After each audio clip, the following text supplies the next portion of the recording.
Good morning, friends. Just wanted to acknowledge this morning that Mahsa Amini was killed by the morality of police in Iran, and there are protests happening there, and I stand with you, women of Iran. I hope that you find freedom, and my heart is broken for you and your people. Freedom for Iran.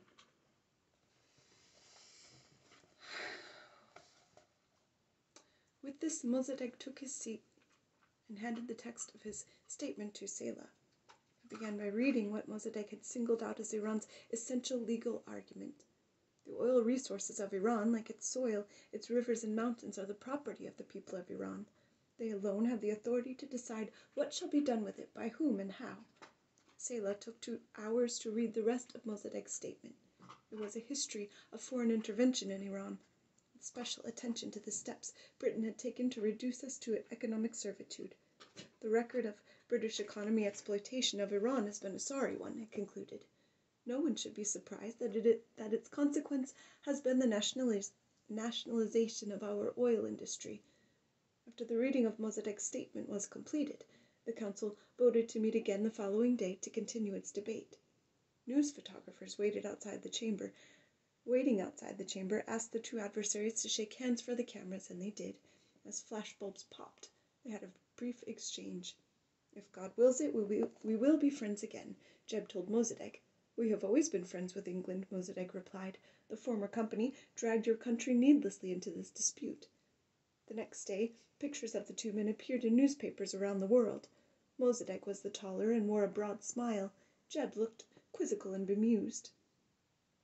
Tuesday's session began with tributes to Liaquat Ali Khan, the Prime Minister of Pakistan, who had just been assassinated. Liaquat was a figure much like Mossadegh. He had been a leader of the movement to end British colonialism in India, and had worked closely with Pakistan's founding father, Muhammad Ali Jinnah, to build a democratic Muslim republic in what had been India's northern provinces. Following Jinnah's death, it had become what George McGee, who met him several times, called the unchallenged leader of his country. Like Mossadegh, he was a visionary statesman, highly educated and erudite. He was committed to secular Islam and sympathetic to Western values, but at the same time frustrated by what he saw as crippling vestiges of imperialism and prevented poor countries from achieving true independence. Pakistan never again had a leader of his caliber, just as Iran never had another like Mossadegh. Liaquat had personified the spirit of the young United Nations, and news of his murder shocked many delegates. They already had much on their minds. Mossadegh's epical challenge to the British was unfolding at a time of unusual turbulence in the world. The Soviet Union had just conducted its second atomic bomb test, making clear that the threat of annihilation would shape history for generations to come. War was raging in Korea, Kashmir, claimed by both India and Pakistan, who was also aflame. State of emergency was declared in Egypt after an outbreak of anti-British rioting. An election campaign in Britain was also on the world's agenda that autumn. Winston Churchill was running to reclaim his old job, and in several speeches he denounced Prime Minister Attlee for failing to confront Mossadegh firmly enough. He told a crowd in Liverpool that Attlee had betrayed solemn undertakings never to abandon Abadan. "I don't remember a case," he thundered, "when public men have broken their word so abruptly and without even an attempt at explanation." As the campaign progressed, Churchill became so belligerent on the Iran issue that Foreign Secretary Morrison asked him pointedly during one House of Commons debate whether he was urging war. He did not reply, but never denied that he liked the idea of invading Iran. Despite all that was happening around the world, however, Mossadegh remained the man of the hour. In his sweeping indictment before the Security Council, he found words that stung his adversary and delighted his countless admirers. He began his second day at the microphone by ridiculing the British for trying to persuade world opinion that the lamb has devoured the wolf. The government of the United Kingdom has made abundantly clear that it has no interest in negotiating, and has instead used every illegitimate means of economic, psychological, and military pressure it could lay its hands on to break our will, Mossadegh declared. Having first concentrated its warships along our coast and paratroopers at nearby bases, it makes a great parade of its love for peace. Then it was Jeb's turn. How disappointing it was, he lamented, that Mossadegh's speech had been so entirely negative an attitude of mind, which I regret to say has categorized the Iranian approach in all our long negotiations hitherto. Mossadegh faced a distressing situation, which has arisen entirely owing to his own folly. Since taking office, he had done nothing but belittle the achievements of the prudent and far-sighted Anglo-Iranian Oil Company, urge the appointment of unqualified Iranians to technical jobs, and trample on international law by ordering the expropriation of foreign property. The crisis had grown out of Iran's persistent refusal to recognize the sanctity of contracts. On Wednesday, the session's third day, delegates from several countries spoke briefly, and then Mossadegh asked to be recognized. He said only that he was very tired, and handed his text to Mohammed Salah, sitting beside him. It was a long and impassioned speech in which he had worked for most of the previous 24 hours. I have not made actual count of the pejorative words used by Sir Gladwin Jebb in his various statements, but as you leaf through the pages of the record, defamatory word after defamatory word springs to the eye. Our actions are described as insensate, and our people are deluded. We have been precipitate, arbitrary, and have made life intolerable. Our legislative process is described as one of hustling. We are damned as intransigent, and accused of presenting ultimatums. Our grievances are dismissed as wild accusations. We are ridiculous and exhibit base ingratitude. We are intemperate, exploiters of our own people, and save our own necks by inflaming our people against foreigners. Our aims are illusory, and our means of achieving them suicidal. Our case is presented as one of the lame leading the blind in pursuit of a phantom. We have long realized that our hopes for developing our country, improving the condition of our people, and expanding the opportunities available to them are dependent to a great extent on this extraordinarily important national resource. The record of the contribution that oil has made to our national prosperity is as pitiable as that of the crumbs which we have been allowed to pick up from the former company's table. I respond readily to the United Kingdom representative's appeal to face the practical facts of the situation, and I am no less eager than he is to negotiate. Wherever the former company may operate in the future, however, it will never again operate in Iran. Neither by trusteeship nor by contract will we turn over to foreigners the right to exploit our oil resources.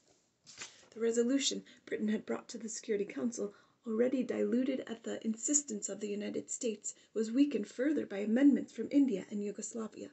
Ultimately, it became nothing more than a call for goodwill on both sides. Even that was too much for Mossadegh. He insisted that the Council had no right to pass any resolution at all.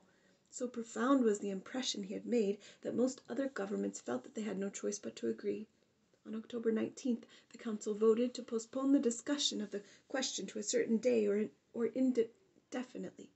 Britain and the United States abstained. It was a humiliating diplomatic defeat for the British. The Iranian oil dispute has done something that no other dispute in the history of the United Nations has been able to do. James Reston wrote in the next day's New York Times, "It has established the principle of total loss. It has proved what has heretofore been in doubt, namely, that it is possible to have an argument in the United Nations in which everybody loses, including the large powers, the small powers, and the United Nations itself." A solution to the oil dispute was now less likely than ever. Mossadegh remained fiercely determined to press ahead with his nationalization project, and the British remained equally determined to thwart it. President Truman decided to make a last effort at compromise and invited the Iranian leader to Washington. Mossadegh had already proven himself adept at reaching the American public. He appeared several times on television in seeming logic of his case, which he always compared to the struggle for American independence, won him considerable sympathy. His personal quirks, the long, aristocratic face that would suddenly explode into laughter, the way he rested his seemingly weary head on his cane, the grand sweep of his long arms, added to his appeal. They gave him the endearing aspect of a favorite, perhaps slightly eccentric uncle or grandfather. Cameras followed him wherever he went in New York. Before leaving for Washington, Mossadegh addressed Iranian students at Columbia University and told them that if they wanted to help their country, they should concentrate on learning how to run an oil industry. The next morning he set off by train, but instead of traveling directly to Washington, he made a brilliantly conceived stop in Philadelphia. There he visited Independence Hall, which he had symbolized the aspirations which he said symbolized the aspirations that united Americans and Iranians. Hundreds of onlookers cheered as he was photographed beside the Liberty Bell. Truman had received a confidential profile of Mossadegh that reflected the American view of him. It said that he was supported by the majority of the population, and described him as witty, affable, honest, and well-informed. This could not have been more different from the British view, in which, according to various diplomatic cables and memoranda, Mossadegh was a wild, erratic, eccentric, crazy, gangster-like, fanatical, absurd, dictatorial, demagogic, inflammatory, cunning, slippery, completely unscrupulous, and clearly imbalanced, wily Oriental who looks like a cab horse and diffuses a slight reek of opium. Mossadegh's arrival at Union Station in Washington on October 23, 1951, was unforgettable. He stepped off the train with great difficulty, supported on one side by his cane and on the other by his son's steadying grasp. To all appearances, he was ready to collapse on the spot. Suddenly, he saw Secretary of State Akeson, whom he had admired from afar but never met. His face lit up, and he seemed instantly rejuvenated. He dropped his cane, brusquely pushed his son aside, and skipped down the concourse to embrace his host. The next day, President Truman walked across the street from the White House to meet Mossadegh at Blair House. Once again, Mossadegh was the fading invalid who, with his dying breath, wished to defend his oppressed people against evil. He leaned toward Truman and began feebly, "Mr. President, I am speaking for a very poor country, a country all desert." I almost said dessert. Just sand, a few camels, a few sheep. "Yes, and with your oil just like Texas," Akeson interjected. Mossadegh loved it. He snapped back in his chair and broke out into one of the laughing fits that were almost as famous as the ones in which he wept. Truman began by telling Mossadegh that he felt great sympathy for Iran's cause. He was deeply afraid, however, that if the oil crisis spun out of control, Iran might fall into the hands of the Soviets, who were sitting like a vulture on the fence waiting to pounce. If the Soviets took Iran, he warned, they would be in a position to wage a world war. Mossadegh said he saw the same danger, but insisted that British intransigence was the factor most likely to throw Iran into chaos. Recognizing that no compromise would be possible that day, Truman invited Mossadegh to stay in Washington for a while and spend some time with Akeson and George McGee. To sweeten the invitation, he had arranged for Mossadegh to be installed at Walter Reed Hospital, where he could rest and be given a full battery of tests. To a man who had many ailments and believed he had many more, who felt comfortable in bed and never declined medical attention, this was an irresistible offer. Mossadegh was driven to the hospital that afternoon and was thrilled to find that the presidential suite had been made ready for him. Akeson and McGee visited him the next day to lay out terms of what they believed would be a fair compromise with the British. Their formula, as the New York Times described it, was to assure Iran the owner's control over her oil resource, but provided a so-called neutral company with full authority to operate and manage the vast refineries and distribution facilities and enable Britain to market the oil. Mossadegh rejected it out of hand. The same offer had been transmitted to the British, and before they even knew of Mossadegh's reaction, they too rejected it. The senior diplomat at the Foreign Office, Sir William Strang, called it expropriation at the expense of British interests. Chancellor of the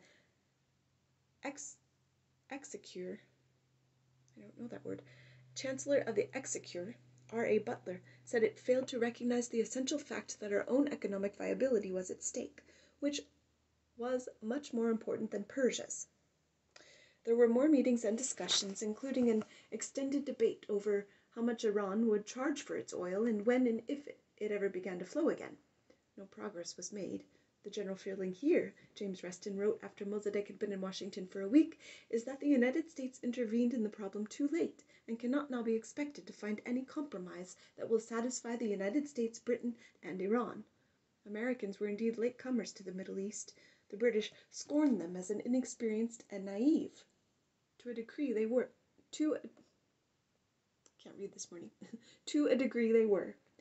They were instinctively repelled by Britain's colonial arrogance, especially in Iran, but did not have enough self-confidence to act decisively on their own. The American failure to reach a deal with Mossadegh during his visit to the United States was not due to any lack of effort by George McGee.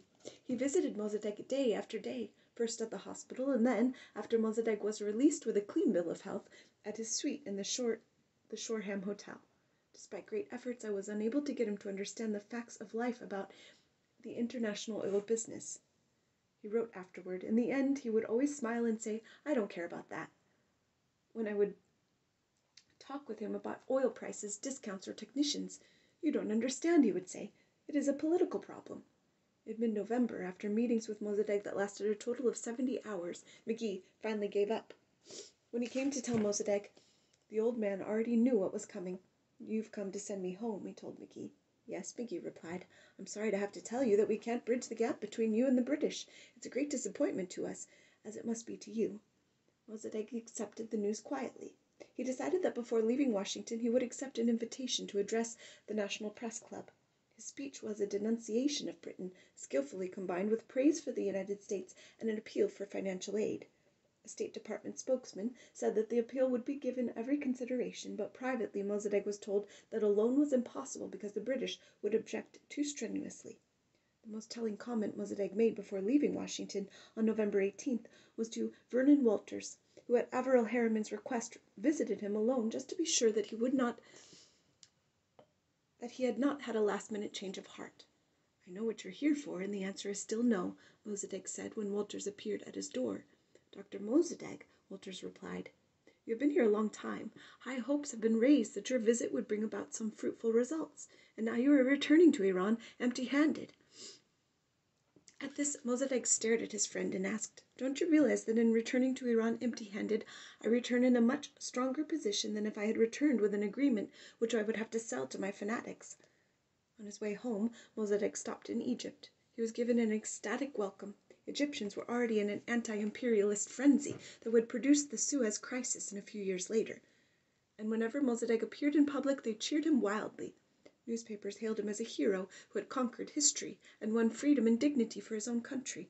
He stayed for several days, was embraced by King Farouk, who signed a friendship treaty with Prime Minister Nehas Pasha. "A united Iran and Egypt," it pledged, "will together demolish British imperialism." In Britain, a momentous political change had occurred. While Mossadegh was in the United States, conservatives led by Winston Churchill had been elected to replace Prime Minister Attlee's Labour government. Like many British leaders of his generation, the 77-year-old Churchill had great trouble giving up the idea of Britain as an imperial power. As a young soldier in 1898, he had charged the Dervish lines at the decisive Battle of Omdurman that secured Sudan as a British colony. During World War I, he helped conceive the ill-fated Gallipoli campaign in Turkey. Later, he directed British efforts to maintain control over Palestine and Mesopotamia and fervently opposed granting independence to India. He saw in Iran, what he had seen for decades, a reliable source of oil at bargain prices. Iran was also one of Britain's last great foreign outposts, and Churchill knew that if it were lost, there would be little hope of saving Suez or the others that remained. Holding the line against Third World nationalism was one of his lifelong crusades, and in the sunset of his career he was determined to make a last stand. Churchill had built his election campaign in part on the charge that Attlee had scuttled and run from Abadan when a splutter of musketry would have ended the matter. In one of his first acts after taking office, he sent his new Foreign Secretary, Anthony Eden, to meet Akeson. He directed Eden to press the Iran matter and be stubborn even if the temperature rises. The change in Britain's government would prove decisive for Iran. Attlee had done whatever he thought possible on behalf of Anglo-Iranian, stopping only at the use of force. Churchill, who considered Mossadegh an elderly lunatic bent on wrecking his country and handing it over to the communists, was willing and even eager to cross that line. The fervor with which Mossadegh was welcomed in Egypt proved to Churchill that he was not only a danger to Britain's oil supply, but also an intolerable symbol of anti-British sentiment around the world. Britain's policy toward Mossadegh toughened immediately. Foreign Secretary Eden told Akeson that the Americans had spent too much time appeasing him, and that inviting him to Washington had been a mistake. From now on, he declared, Britain would be interested only in deposing him. Among the Americans most devastated by Britain's decision to turn toward force was George McGee. To him it was the final blow in a campaign of mutual suicide, almost the end of the world. His friend Henry Grady had been removed a few weeks earlier as ambassador to Iran, and around the time Mossadegh left Washington, McGee himself accepted a new post as ambassador to Turkey. Both men had devoted untold amounts of energy to the idea of compromise in Iran, and that idea was now dead. During that year in 1951, Mossadegh vaulted onto the world stage and came to dominate it. He had become a defining figure whose ideas, for better or worse, were reshaping history. No one was surprised when Time magazine chose him, not Harry Truman, Dwight Eisenhower, or Winston Churchill, as its Man of the Year. Mossadegh looked stately and dignified on the cover of Time. The long article inside was full of dismissive insults about this weeping, fainting leader of a helpless country, who was an obstinate opportunist, and threw tantrums like a wilful little boy, but it also called him the Iranian George Washington, the most world-renowned man his ancient race had produced for centuries. Reflecting the ambivalence with which the United States regarded him, Time portrayed him as an exasperating and immature figure who nonetheless had a legitimate case to make.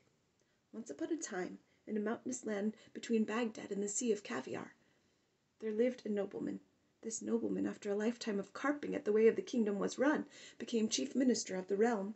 In a few months he had a whole world hanging on his words and deeds, his jokes, his tears, his tantrums. Behind his grotesque antics lay great issues of peace or war, which would affect many lands far beyond his mountains. He was Mohammed Mossadegh, premier of Iran in the year 1951. He was the Man of the Year.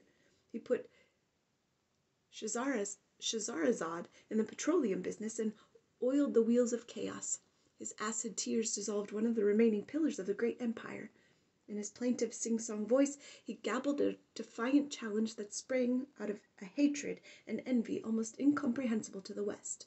The British position in the whole Middle East is hopeless. They are hated and distrusted almost everywhere. The old colonial relationship is finished, and no other power can replace Britain. The U.S., which will have to make the West's policy in the Middle East, whether it wants to or not, as yet has no policy there. In its leadership of the non-communist world, the U.S. has some dire responsibilities to shoulder. One of them is to meet the fundamental moral challenge posed by the strange old wizard who lives in a mountainous land and who is, sad to relate, the man of 1951. Have a good day, friends. I stand with you, Iran.